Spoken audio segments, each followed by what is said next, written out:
Hello, everyone, and welcome to the Founder Institute Alumni Q&A panel. My name is Ryan Micheletti, and I'm head of global operations for the Founder Institute. Today, we've got three really great alumni who've graduated from different programs around the world to answer your questions. And so for those of you who are not familiar with Founder Institute, we are the world's largest pre-seed startup accelerator, and we've helped launch over 5,000 alumni companies from the Founder Institute program across 200 cities over the last 11 years. And so if you're interested in learning more about Founder Institute, we're currently enrolling across 6 continents, and you can see a list of those cities at fi.co/enrolling. So for the agenda today, it's pretty straightforward. In a moment, I'll introduce the alumni, and we're really here to answer your questions.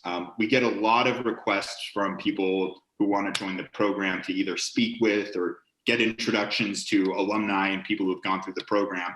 The problem is that it would take a ton of time and they would waste a lot of time of our alumni's precious time to actually answer those questions and speak with you one-on-one. So we decided to start running these Q&A panels so that you can ask it directly and hear from the alumni themselves. So without further ado, I would love to first introduce Anatolii. You are the CMO and co-founder of Keyboo. Do you want to say hi and do a quick introduction of your company? Yes, of course. So Keyboo is a marketplace for the events industry. So basically, we are redefining the way events are organized. And after the pandemic, we had to reinvent ourselves. And now we're focusing on corporate digital events. And we do a matchmaking between the event organizers and the event vendors. Awesome. Thank you for joining us today. Next up is Juan Jose. You are the founder and CEO at Wizdem, and you graduated from FI Mexico City. You want to say hi and do a quick intro on your company? Absolutely. Thank you, Ryan. Well, as you say, I'm Juan Jose. I'm CEO of Wizdem. Wizdem is a social platform created by community builders for community builders.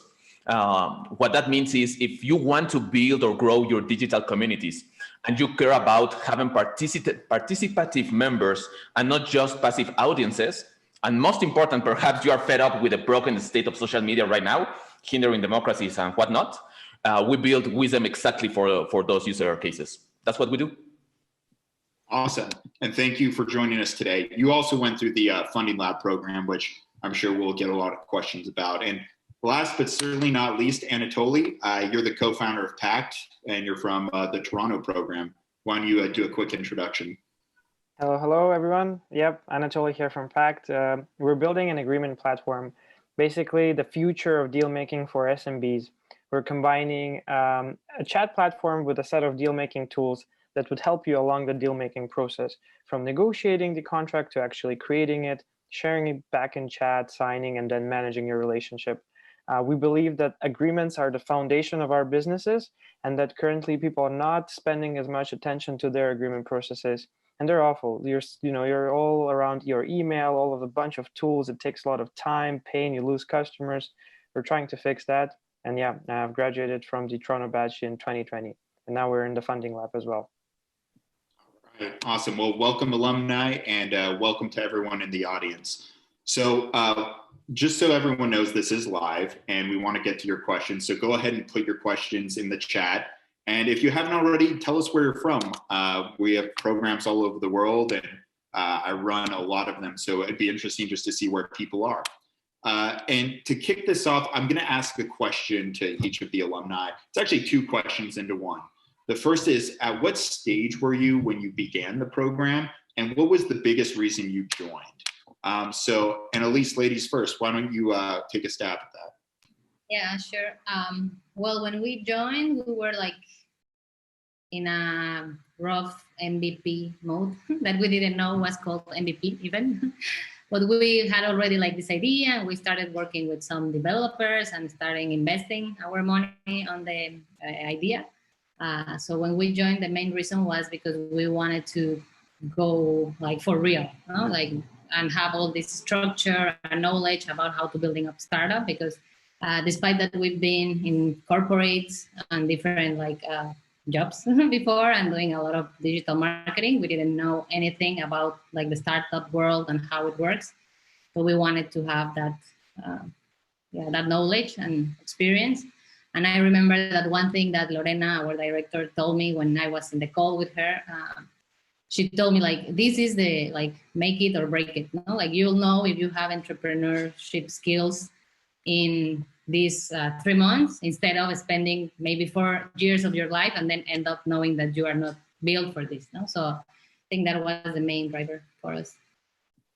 Awesome, that's great. And so I'll ask Juan Jose next the same question. Where were you, like, in terms of stage of company when you joined the program, and what was one of the main reasons why you joined the program? Love it. Well, the stage, we were really, really early. We had a purpose, we had an idea, and we had a somewhat successful pilot. And based on that purpose, the idea was to build something, quote unquote, whatever that meant, that allowed people to engage in a digital community around common causes. And the main reason we had to join the program were actually two. The first is that although Wizdem was not my first entrepreneurial adventure, it was the first purely technological, and I wanted to be part of an active community of tech-based, impact-driven entrepreneurs that share a global ambition or a global point of view. And the second, and maybe most important for me, was that when I was doing my research about Founder Institute, I came across several blog posts and interviews and whatnot about the crude and harsh and candid feedback you received in the program. And some of the blog posts even were warnings about the culture of the program. But then I saw this interview with Adeo when he literally said something like, yeah, I know I was blunt. I know I thought the ruthless honesty was good for every entrepreneur, but I've learned through the time that the best way to help entrepreneurs is to understand how they receive the message. So how can I ensure, said Adeo in this interview, that my message got home? And that was really one of the main reasons I decided to apply, because it's not only about the harsh culture, because yeah, the way of the entrepreneur is hard, but it's also the way of the help people. So that change of mindset was really critical for us to join the program. Yeah, that's a really good point. I'm glad you brought that up. I think that the tough love component is there, but I think the key part of that is the love part, right? We're there to help you, and sure, it's tough, and everyone's kind of been through the ringer. But at the end of the day, we love working with founders like you who are working on big ideas. So that's really great. And Anatolii, let's go to you. What stage were you at when you began the Toronto program, and what was one of the main reasons you joined? Great, thank you. Well, we already had a demo product, and we were past our lean canvas, business model development, all of that. We had all the folders and folders of information, and we were like, do we really need to go through FI? Really? It was mid 2020. It was just when COVID was at its worst, and we were assessing the opportunity to network and keep connecting with people and getting feedback and getting access to the tech ecosystem. And part of our reasoning was that Sunil, our director, he is quite established here in Toronto, and I personally trusted him back at that point of time. And I thought that it's great that one of the managing directors for Techstars and here for Canada is leading FI as well. And that was a big sign for us. And our main idea was to keep the momentum going and keep networking with people, getting feedback, iterating, and upgrading everything we had. And I would say it was totally worth it. We were hesitating, would we get enough value, right? Is it just a program where they just teach you something and then it ends somehow? Well, no, it's a continuous process with access to a bunch of people, and even panels like this, you wouldn't have got that other way. So I think our main idea was to shift from the demo product to actually having some traction, and we got that. Yeah, that's a really good point as well. We had our graduation recently for the Silicon Valley program that I run with Mike Supervici, and one of the founders was just saying, talking about the value of FI versus other accelerators, and obviously it was positive feedback, and I don't want to put words in anyone's mouth, but what have you noticed, like if you've gone through another program or done some other kind of accelerator, some of the pros and cons of doing Founder Institute versus like, let's say, a more traditional accelerator? Well, I'll jump in. In my opinion, Founder Institute was the first accelerator program we went in, and then we went into another one in Spain, and it was very different in terms of the demands, like the level of the deliverables you had to make every week and how they push you. I think in Founder Institute that is very hard, and starting by the fact that from almost 40 groups or companies that we started in the program, only 5 got to graduate in the end. So it's very competitive, and it takes you like to the limit, and it takes a very special kind of people to get it to the end. I have some friends that they didn't make it through the 4th week, and then they repeated in the next one, and now they finished it.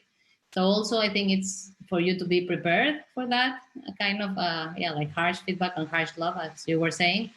And in the other program, it was more about having tons of interviews with mentors and you like repeating your pitch over and over and over again, which also it's helpful, but it's a very different kind of accelerator. Any other comments from Anatolii or Juan Jose? Sure. For me, the main differentiator could be the combination of this action bias that the Founder Institute has. That is amazing. It's okay. Yeah, you're gonna talk with mentors and you're gonna have feedback, but where are your progress? No, you have to be working on your product, on your startup, and that's amazing.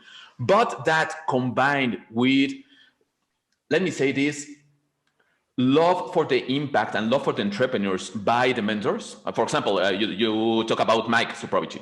So Mike is amazing. Mike is always there for giving the best advice in the best moment for the entrepreneur. And that combination is great because it can be harsh advice. It can be really tough to hear, but it's objective and it's from the heart. So for me, that combination with action bias is one of the great differentiators for the program. Awesome. Anything else? I also had a quick comment. So how most other programs are structured is that they in a way have just like the curriculum and you study it and then you maybe even have some deliverables, but that's it. At FI, the whole focus on the communities and your working groups and merging and colliding and pitching ideas back and forth to your other fellow founders that you participate in, which is divided in like working groups. So you're bundled into working groups and then you are working together with them, building up relationships like friendships and getting some really good feedback. I like that component a lot. And then another thing is that if you think startups are tough, like if you're like working on a real startup, it's Formula One of business pretty much, right? Like you have to know why you're going there. If you have a regular moms and pops shop and you think it's a startup, probably that wouldn't be the best fit, right? Because it's not as scalable. You'd have a lot of roadblocks and it would just be challenging. If you exactly know that, okay, you could grow this idea to something really big, then you use Founder Institute as this rocket, right? So like, I like the sequence steps involved in the process.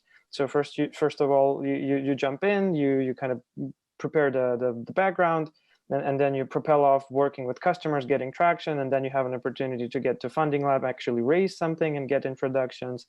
And then after Funding Lab, you could sell to all of the network if you have something that the network is interested in, if you're not very too niche.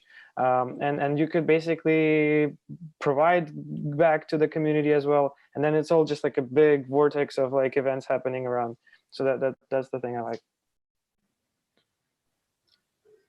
Awesome. Thanks, Anatolii. So we've got a lot of really good questions here. So I'm just going to start going down the list. So Philip, you've got a question for Anna and Juan. What were some of your team challenges during the accelerator program? Well, on our side, I would say that, working as a team, even though it was only me and my co-founder, we tried to manage the tasks and the things we had to do for the Founder Institute, but also for our startup at the same time.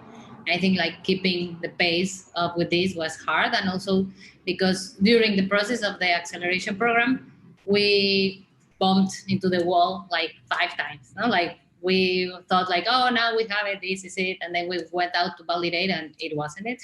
So we had to go back, and then you start over, but then you are already some weeks along in the material, no, and in the course.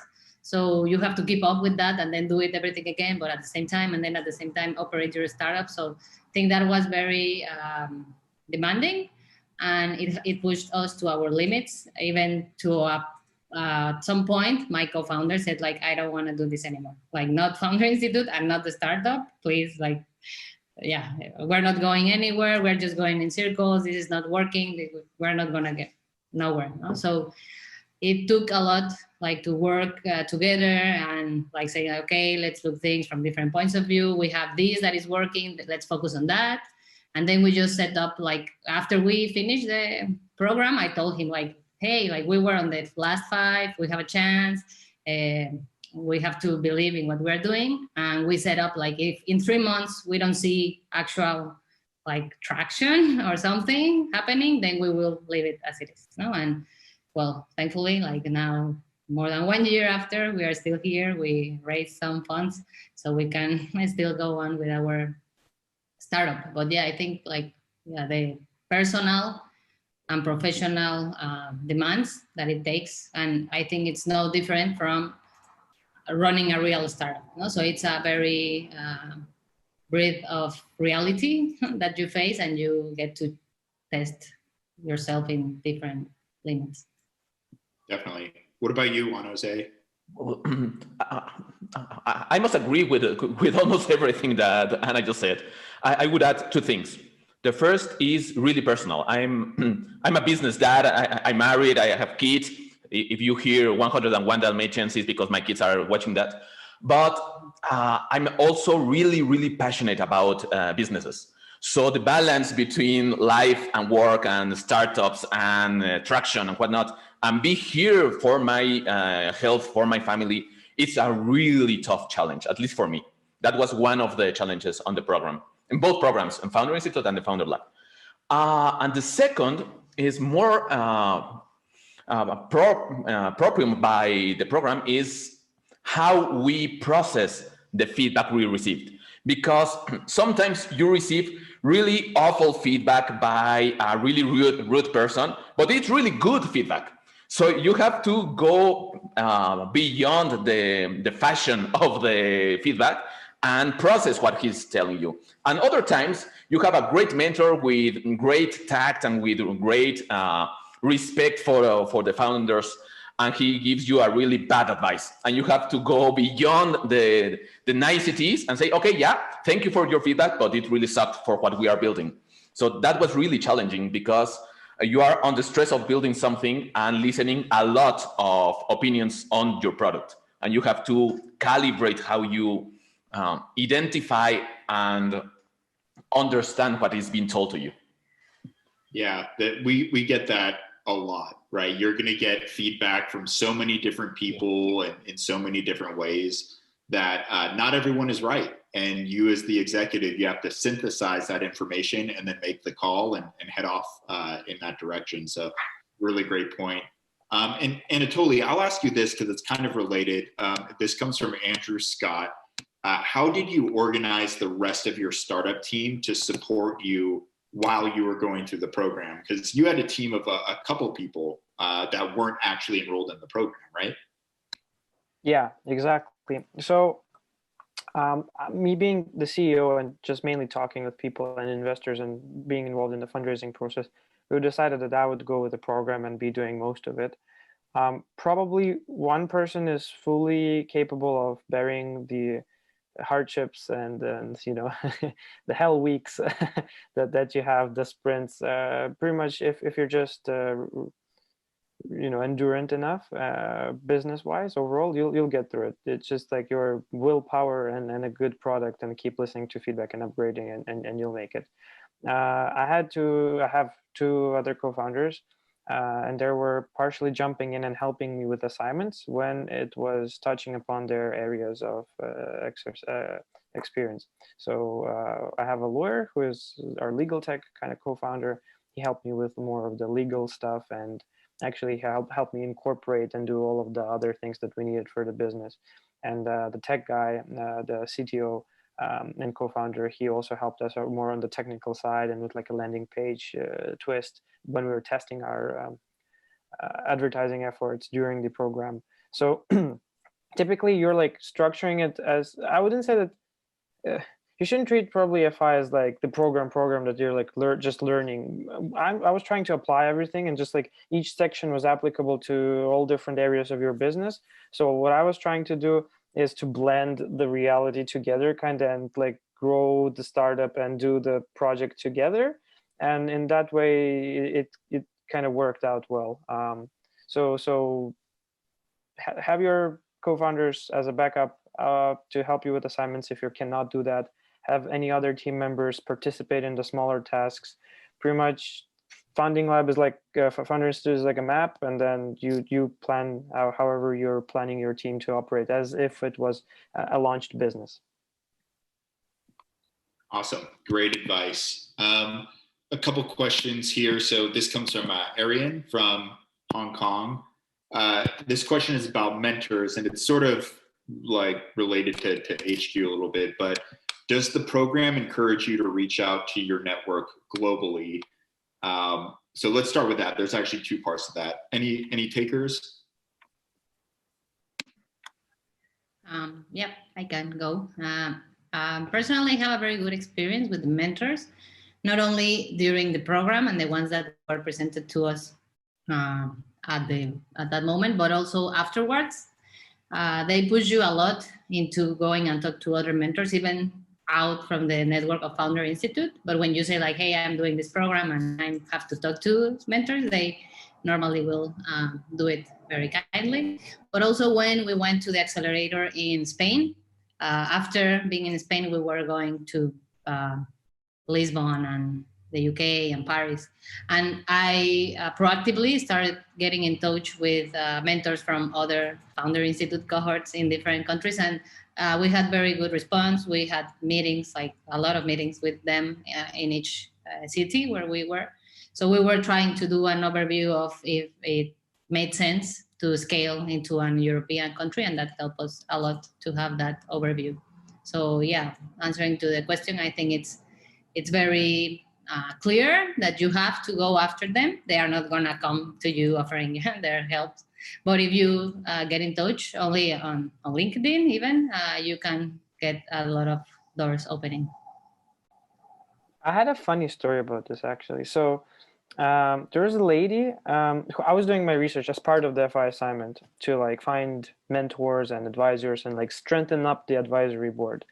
I was doing some research to find a additional legal tech advisor.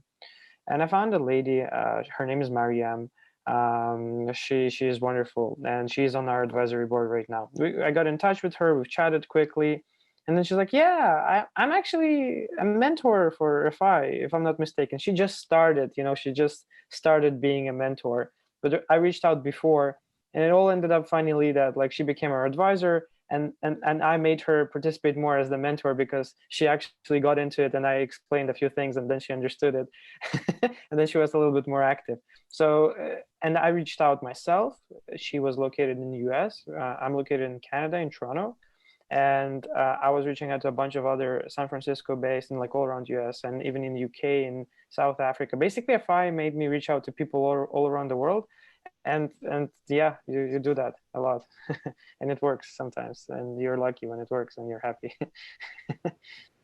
Juan Jose, from a Funding Lab perspective, because for those of you who are new to FI, we have our core program, our accelerator that's run in all these different cities. But when you graduate, you can join Funding Lab, which is an accelerator program solely dedicated to fundraising. And so that's free for all of our alumni.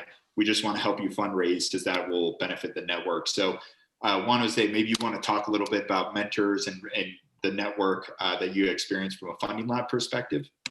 Sure. Let me start with a quick story or a quick anecdote on that. One of the assignments on the Founder Lab was to reach out to mentors to help us understand our weaknesses. And the next week, I had a special assignment that is an extra push by Mike, by the program director, that asked me to raise the bar and go pitch to about 20-something people. And it went well. But one people of that pitching sprint was one mentor. I once wrote to him, and he gave me his advice and whatnot. After the pitching and after the mentorship, he's no longer a mentor.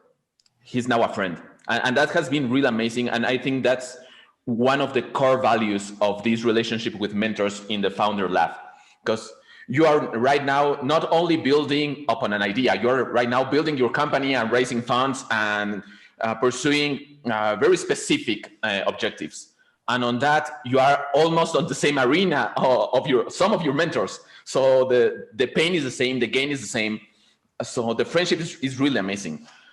But being said that, the global network of advisors and mentors, I believe shouldn't be called network. Say it should be called family, because you won't gonna get well with all of them, obviously. But you are family, and if you can help each other, that's what you experience on Founder Institute, and that's been really, really amazing. Again, I agree with Annalise. They ain't gonna reach you. You have to go and knock and send an email and say, hey, do you remember me? I just wrote you 2 days ago. Please don't forget about me. But they are there for you. So it's amazing. That's great. And yeah, I mean, I always use the example, we'll give you the global platform, but you got to go out and do the work and hustle. And, if you think we're just going to introduce you to like Mark and Andreessen or whatever, right? Like that's not going to happen. You got to prove yourself and you got to go out and do the work. And we're sort of like a force multiplier, because we'll know people in different markets, or we'll be able to give you advice and help you for the entire life of your company. I mean, Juan Jose, when did you graduate your program?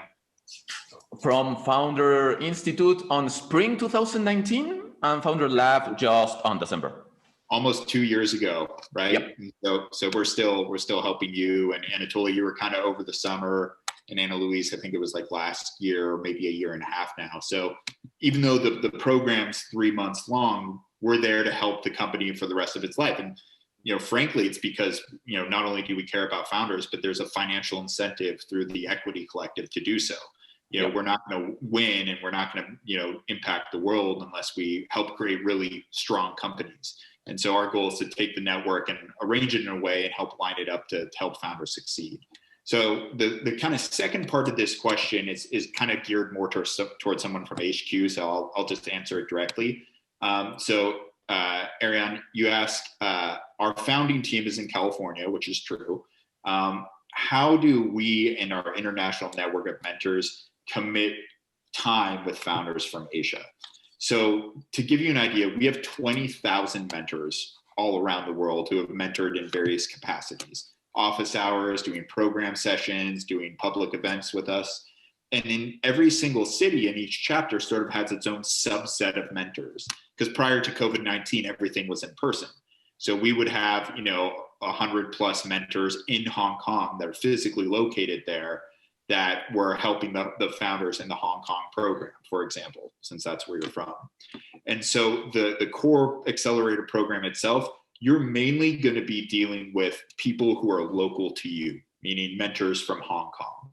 When you graduate the program, that then unlocks the Silicon Valley support. So the things like Funding Lab or Product Market Fit Lab, which are free programs for our alumni. You have a Search the Mentor Network tool where you can search the entire FI mentor network based on like keyword or region. So if you're looking for someone in legal tech, you could type in legal tech. Or I saw a question around like chemical synthesis, right? You could look at that and see like what mentors have that in their LinkedIn, which is pretty helpful. And so, at the end of the day, especially when you're first launching your company, it's really important to meet people locally because it's not just about business advice, it's about relationships, because those mentors can potentially become your advisors, your investors, or certainly introduce you to some that they know. And so the earlier stage your company is, the closer you're going to want to be with your mentors physically, because that's where they're going to be able to add the most value. But then you also have this sort of global network, or as Juan Jose mentioned, family, that can help you if you were to, let's say, move to San Francisco and you need like a landing zone in San Francisco of mentors and people to help. So hopefully that answers your question. If you want, you can put another one in the chat. And sort of a follow-on, I see another question here from you. Are FI companies open to testing out prototypes? Yes. In fact, you'll be working with a lot of people in the program, and I'm sure you'll be sharing prototypes and working with each other on the various aspects of the company. So let's go on. So it looks like Rizka, you asked, is it possible to keep in touch with your mentors after you graduate the program? Yes, but I'll let the alumni chime in. So Anatolii, are you still talking with mentors even though you graduated last year? Yeah, I owe so many beers to people now that I couldn't even count. It's like because of the lockdown, I cannot properly compensate them with a proper pint or two. But definitely we're in touch. As I'm right now going through the funding lab, like the second iteration, the second process after the main Founder Institute program. They are becoming our connectors, basically people who would connect you to potential investors. And that's essential and critical in the fundraising process. Moreover, they're providing a bunch of feedback on the pitch decks and like overall, yeah, so we're in touch. It stays, it sticks, and then you keep kind of building relationships with people. It just expands, actually. It's like the good thing is it actually expands. Another question here from Andrew Scott about mentors is, were the mentors from the same industries as the founders, or is it a mix of those who were and those who had startup experience in other industries? I can quickly answer that, but it's mentors from many different industries because we're sort of industry agnostic in terms of the core program. We have mentors from all over, and the key is like when we look for mentors, and usually it's our director teams that recruit mentors for their own programs. These mentors are people with startup experience. So whether it's a successful exit, or they raised capital, or they've built a company, they have that sort of like startup high growth experience. We try to avoid consultants and professors and people who haven't launched a startup, because there's just things as a founder that are more tactical and more operational and less theoretical. And so that's sort of the key thing that we look for when we're building out our mentor network in these different cities. But we do have vertical programs. So we've got a food tech program in Helsinki, we have an AI program in Pittsburgh, and all of those mentors that are sort of specialists, you'll be able to use the Search the Network tool to kind of find them. So regardless of what industry you're in, we usually have, hundreds of mentors or people within the network who have expertise in that area. So let's keep going to another question here. So this comes from Alan, and this is just kind of about entrepreneurship in general. How do you evaluate your idea, and how many ideas have you gone through before you've landed product market fit? So we'll start with that. There's a follow-on question, but how did you evaluate your idea going into the program? Well, maybe I can start with this one. There are two questions so far. Well, how many ideas we had, and how do we evaluate ideas? How many ideas we had? I don't know. We had tons of ideas. Maybe a tune-ish approximation is one idea per week, because the speed of pivoting, the speed of feedback is so freaking crazy that you have to be on the spot tweaking your idea. But for us, on one of our main learnings on the program was evaluate an idea is really easy. Anybody can evaluate an idea. the main thing is how the market evaluates your idea, and more importantly, how the market evaluates your product. Whatever, if it is a prototype or an MVP or a beta or your final product. That's how do I, at least, and our company evaluate the idea when we have a new idea, for example, is how the market responds to that idea, and if that aligns to our main purpose. For us, the core thing is the purpose, and after the purpose comes the market, and after the market comes the idea. That's great. Anatolii or Annalise, do you have anything else to add around startup ideas? Well, I just say that, yeah, it's tons of ideas. And in the program that I was, we had some people coming in without any idea at all. And they just started like doing this idea validation through the program. So for example, ourselves, we started with this idea of being like the Airbnb of the event venues.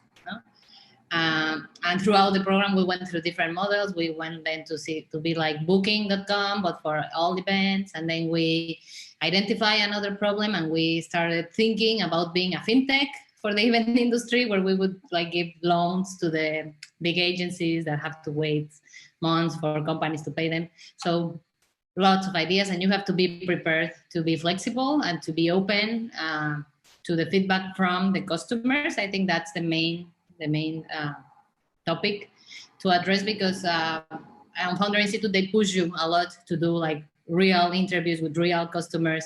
And sometimes you are scared because you don't have the product ready, and you say like, what am I going to present? No? Or how am I going to sell this, which is only in my head. But it's very useful, because like if you go around and tell your parents or your friends like, hey, I have this idea, most of them will tell you like, oh yeah, it's great, it's gonna be very successful, I would pay for it, yes, of course, no. But then it's only when you face like real clients, it's when you see the reality and you start seeing all the gaps in your idea that everybody thinks is very perfect around you.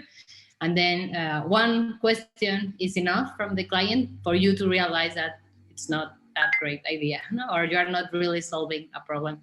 So yeah, you have to be ready for that, and to be very positive and take the feedback and say like, okay, it's like, there's this quote that they use a lot in Founder Institute, which is fail fast.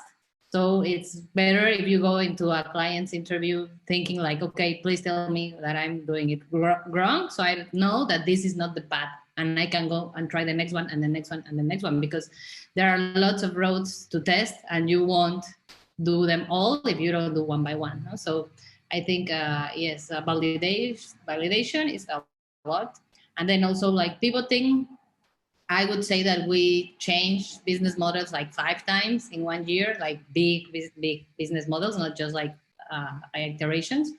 And it's also like the fastest you do it, the cheaper it would be, and the less resources it will take from you. And yeah, so you need a lot of ideas. You need to be very creative, and also you can take the ideas from the clients themselves. No, you don't have to come up with all the ideas. You just have to have your eyes wide open and listen carefully to what they are trying to tell you, because most of the time they would tell you like, this is what I want, and sometimes you are so bonded to your idea that you are like, no, but I want it to be like this. But the client is telling you what he's willing to pay for, and I think that is where, when you find like the idea is going to resonate, because they are willing to pay for it. To provide the... Go ahead, Anatolii. Yeah, to provide a little bit of like polarity of thought here. We haven't been changing at all, like the idea, the main topic. We had a slightly different experience. Firstly, because we had a demo already developed, and we had like a bunch of conversations beforehand. And it was a pain for us in the early days, indeed, when we were just explaining what we're doing. Or first we were saying that we're building like a chat app for businesses, which no one got, and only like the few people who are actually in the thing actually got it. Then I read a book of April Dunford's book about positioning, April Dunford. So it's really nice. We've changed the verbiage a little bit, and I came up with this concept of the agreement platform, and there were no agreement platforms existing. So it was a pain for me to explain it and like formulate it and draw this like pain point and actually formulate everything. That's what if I helped me to come up with, but we actually weren't changing it. We were fixing smaller things and like addressing smaller kind of gaps, or like thinking mistakes, or like issues that we didn't have thought of through. But overall, we went in with an idea and we came out with the same idea, but like with all of the background developed that we needed for it to be developed. Typically, I would recommend you having like the top 3 ideas in your mind, and just like pick like the top one that you love most and that you're most passionate with, and then try stick with it. And then like iterate, as Anna said, like keep updating it, keep listening to the feedback from the mentors, from customers, and that's how you build a product. If you don't have anything, right? Like if you're just coming in fresh with just like a desire to be an entrepreneur, then you have to do a lot of interviews and actually find that pain point. But if you do have something and it's truly innovative, and people are like breaking down in like 40-60, where 40 is saying it's cool, 60 says like I don't get it, what it is, you're probably on to something. Keep struggling through it, and you'll get somewhere. Like if you have someone who actually buys into it, just grab into it and just like struggle through and just make it happen. Yeah, that's my experience. Yeah, that passion part is probably the most important component as well, right? So Alan, for you, if you don't love the idea, if you don't love what you're doing, then you shouldn't do it, because the struggle is real. And as soon as things get really hard, and if you don't have that passion or that fire that's going to like keep you working through the night and really motivate you when times are tough, then you're going to eventually stop working on your company, or even worse, resent it and not want to do it anymore. And so really, like, if you're evaluating different ideas, go with, what do you love the most? What are you most passionate about? Because that's going to be the fuel that will help you on your ascent, and really keep it a fun project that you're passionate about. And kind of along that note, there's a question here is like, how, and this is kind of less about the program, but just entrepreneurship in general, but could you share how you managed feeling down either during the program or just through the ups and downs of entrepreneurship? Like what has kept you working hard on your project, even though it's a little bit of an emotional roller coaster? Yes, absolutely. I think you couldn't describe it better, because when everything is going good, when you have great feedback, you are here, and then like in 2 hours you can be here because you had a mentor's feedback saying like your idea sucks and it's never gonna happen. So you have to learn to deal with frustration and take the strength from your passion, as you were mentioning. And also I think it's very useful to see around in your group of other founders that everybody is in the same boat and everybody's going through the same, that you are not alone, that you are not the only one that had to pivot the idea, or the only one that hasn't had the validation enough to move forward. So I think that when you see that your teammates are doing some improvements and it's working for them, then you feel like, okay, it can also work for me. And you see, the results in the end as a group, and how everybody can learn from the other ones. And just feeling that you're not alone, because I think if there's people in the audience that have never been in entrepreneurship, they need to know that they are going into a very like lonely path, where people around you that have their normal 9-to-5 jobs and their friends and family that don't know about this startup life, they won't understand. No, and sometimes they can tell you like, you're crazy for doing that. You should have to stick to your corporate job, and like you're leaving everything behind just for a dream that you're never gonna get. You have to like get strength from the other teammates that are doing the same as you and going through the same things, and that will understand why you are doing that. No, so I think, the accompaniment from the other founders, the mentors, the directors from the programs was very important for us to be able to cope with those moments. Yeah, that peer support is really, really important. Especially because you're doing something that's kind of unconventional. I had a founder who graduated our program recently. He's from Nashville, and Nashville is actually, a burgeoning startup hub. And he was just saying that like the people in the ecosystem, he just wasn't getting that response. Like he was doing this like kind of very bold idea, And most people that he was speaking with, even the startup community there, they just weren't at the same level of like trying to like change the world and have these big ideas. And so by surrounding yourself with like-minded people, it not only makes the journey more fun, but also more bearable, because as you said, it can be pretty tough at times. Juan Jose or Anatolii, is there anything you'd like to add to that? Sure. Maybe in addition to community and peer support, I would say look after your health, your physical and mental health on a daily basis. No, it's exercise, take a walk, use a mask, whatever. I don't know. And I have two, let me call them mindsets that helped me through the bad times, because going through the good times is really nice. But it's when you see the falling on the roller coaster, is you say, oh, shoot, why did I decide to ride this ride? The first mindset is have hope. No? And hope is not an illusion of something good is around the corner. For me, hope is, okay, you are on the dark spot of your existence. Don't worry. No, it's what is coming is not yet here. And the yet part is key. Is you have to stay waiting for something, and waiting, not sit down, but working on that. So, okay, let's have hope that this idea that I love, this passion I have, this bold drive that moves me forward is not yet to give me results, but it's not yet, no, absolutely. And the second mindset is that entrepreneurship, and especially a startup entrepreneurship journey, is something like an abyss. You won't see never the end of the abyss. You will be feeling the adrenaline when you are falling through the abyss. But quoting Victor Hugo by Les Mis, he said, okay, yeah, you have to jump to the abyss, but there are abysses that save your soul. So if you really are passionate about the impact you are building to the world, don't worry, no? Maybe it's not yet here the result, but this abyss is the doorway to quote unquote salvation for this drive you have for your life. Love it. That's great. Anatolii, anything from you? Yeah, it's not as philosophical as Juan's. Probably I can't beat that.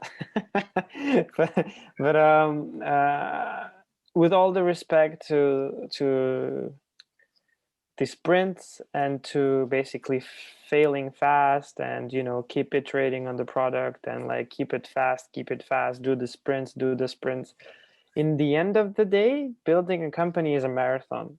And I'd like everyone to be honest, to think about it that way. Although you have a bunch of small sprints, if you kind of aggregate them together, it's still you're running the long way, right? I used to hate running and jogging, and during the FI, I kind of got into the habit of running, and especially when I was just like done for the day, I'm like burnt out, eyes are dying, I can't even like see. I'm like, okay, I'm running, and when I'm running, I have a bunch of crazy negative ideas first, and then it kind of settles, and then you get, okay, but it's not that bad. Okay, I still have something. That person was responsive, and then, okay, I can build on that and this. And you structure your ideas while you're running. So basically having that physical activity indeed did help. And because I was running long, it did feel like the marathon, and I was drawing parallels together. So that helped big time. I think that's the most single big important thing during the FI that I had. Yeah, that's a good point. And I'm going to tie this into the next question here around like leaving your job and like at what point did you leave your job? But part of that, I remember when I first launched my first startup. I was like a starving entrepreneur for 4 years, and it was just like really, really tough.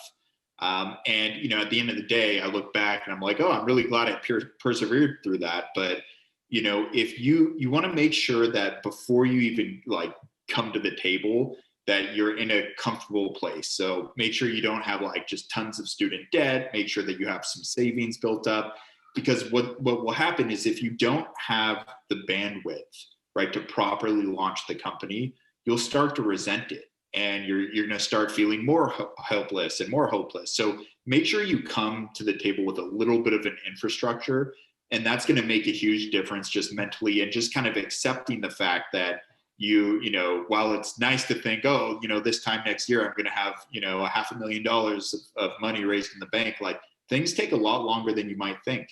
And it's important that you kind of have that realistic expectation of what you're really getting into. Because if you know that it's a marathon and not to sprint, then you're not just going to, you know, go and run the first like 5 miles and then quit. You know that you need to hang on for the entire marathon. So a question here from Sepida is, at what point did you leave your job? And does FI mean that you have to leave your job? Did anyone come into the program with a full-time job? Yeah, myself. Yeah. I came in to the program with 1.5 full-time jobs. I was working in my previous venture, and on that venture, we just closed a deal with a big financial company here in Mexico to build their innovation system, our innovation vertical on the company. And it was amazing. It was really fun. And I was working on that on the same time we were starting Founder Institute. And the question was really pressuring me. For when should I quit my previous startup, and when should I tell these financial people, hey, what would you know? I'm leaving you. But something, and let me go back to the mentor question. One mentor told me, really helped me. He told me, hey, don't worry about that. You will have to leave your work or your current job when your new startup asks you to do so. So don't worry. It's the startups are like small kids. When they need something, they ask for it and they yell for it. You're gonna be aware when you need to leave your job. That took pressure out of my shoulders and really helped me to decide to leave my job around 2 weeks after finishing the program. That's great. And, you know, just to kind of add to that, you don't have to leave your job to join FI or even when you graduate FI. That's not a requirement. You know, will freeing up 40 hours of work a week help you and help your startup grow? Absolutely. I mean, I've seen founders who quit their job and then their startup growth just goes like this. And it's just because it's just a factor of putting time into it. But not everyone's ready when the program ends, and that's okay. You know, it could take a couple months, could take a year. But I will say this, like, you know, though you get a lot of momentum in the program, and you want to make sure that you keep that momentum going when you graduate. And there's ways that we help, and, you know, your peer group will help, but we can talk more about that later. So for Anatolii or Annalise, did you come into the program with a full-time job, or at what point did you decide to leave your job?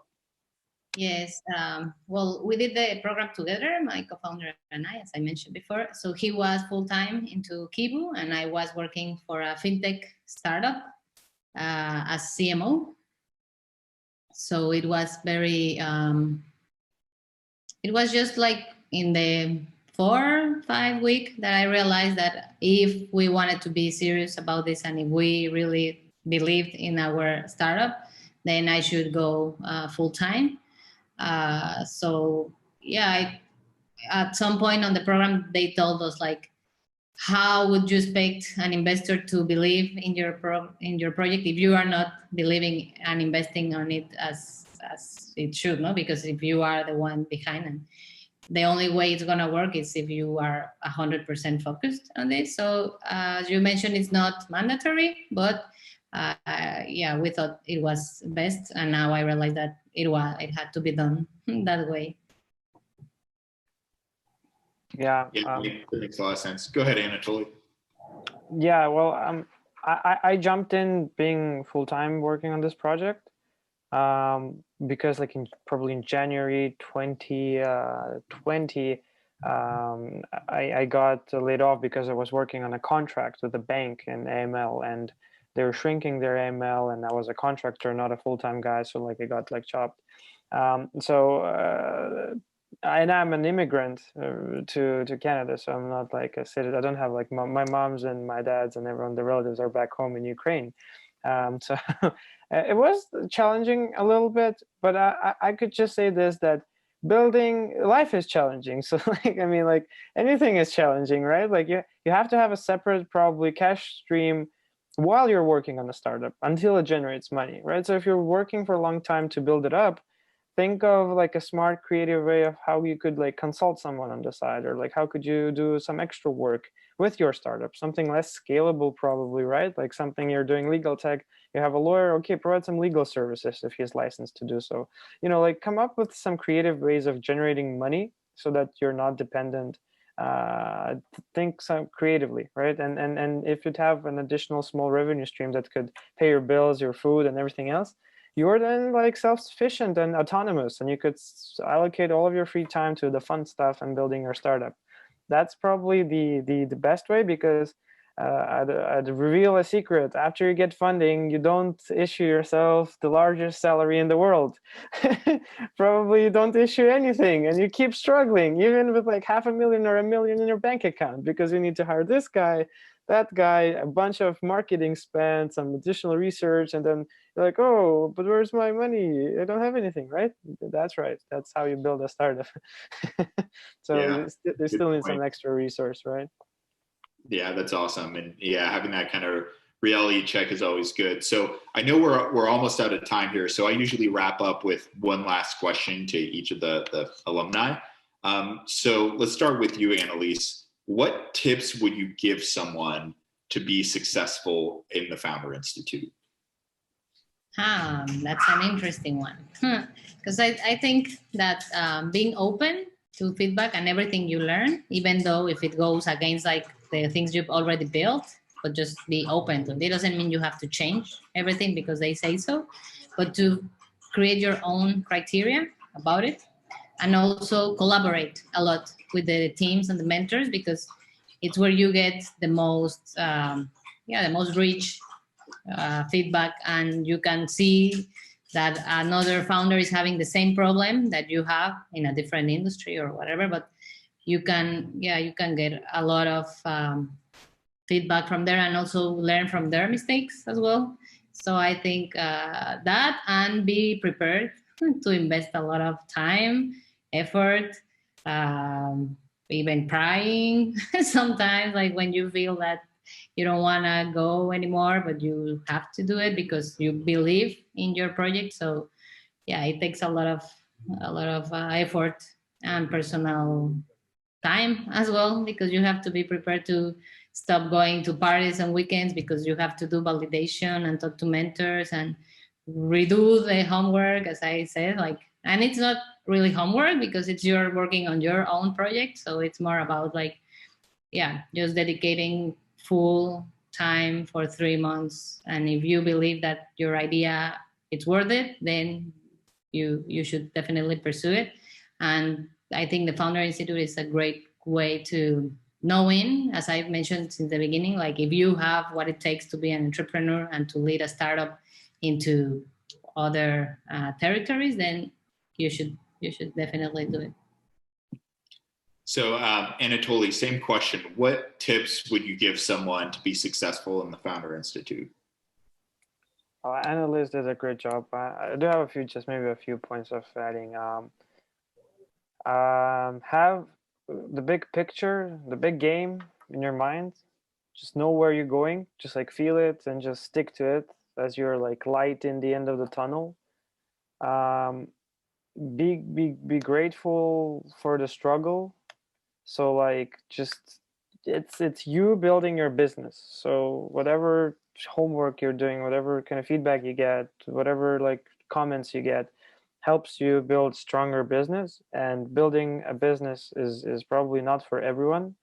Although you could be like a good co-founder, but like if you're the main person running the business, it's a constant 24/7 struggle, and you have to be in a proper mindset, and you have to be able to endure, which leads to my third kind of point: just persevere, endure, and keep pushing. Like just keep pushing and keep pushing and keep pushing, and then you'll get there. And you have to be ready to maybe get there. But that's why you have to keep on and hold on to the big idea and like how you want to change this whole thing. That's pretty much it. Awesome. And Juan Jose, last but not least, any tips for founders who are looking to join the program? Absolutely. Well, giving tips after Anatolii and Anna, it's really hard, but I would have 5 main tips that work also for me. Maybe the first is give first. You are not entitled to do anything. Just give first. The second tip is pivot everything. Pivot everything except your vision and your purpose. The third would be maybe stay open. A lightning could strike. And what I mean by that is opportunities are usually ugly, and your status quo as a founder is usually really sexy appealing. The fourth may be perhaps focus only on three things. Talk to customers, build the product, and stay healthy and mentally sane. The rest is just noise. Quoting some experts out there. And the fifth tip maybe could be, if someone tell you that something is not working with your startup or your product, believe them. But if they told you how to fix it, do not believe them. So that would be my tips for the founders. I love it. That's awesome. So, well, I want to thank you, Juan Jose and Anatolii and Annalise, for joining us today. For founders in the audience, you're going to get a copy of this webinar over the next few days. So thank you for joining us as well. And thank you to Felicia in the background who's been producing the event. I really appreciate everyone's time, and we look forward to answering your questions. If you ever have any questions, you can always just reply back to one of the emails we've sent you, and someone from our team will pick it up and be able to speak with you. So thank you again, alumni, and I look forward to continue to help you with your companies. No, thank you, Ryan, and thank you, founders. Thank you. Thank you for the space. I hope this was useful. Thanks for having us today. Have a great evening ahead. Pleasure. Thanks, everyone. Stay safe.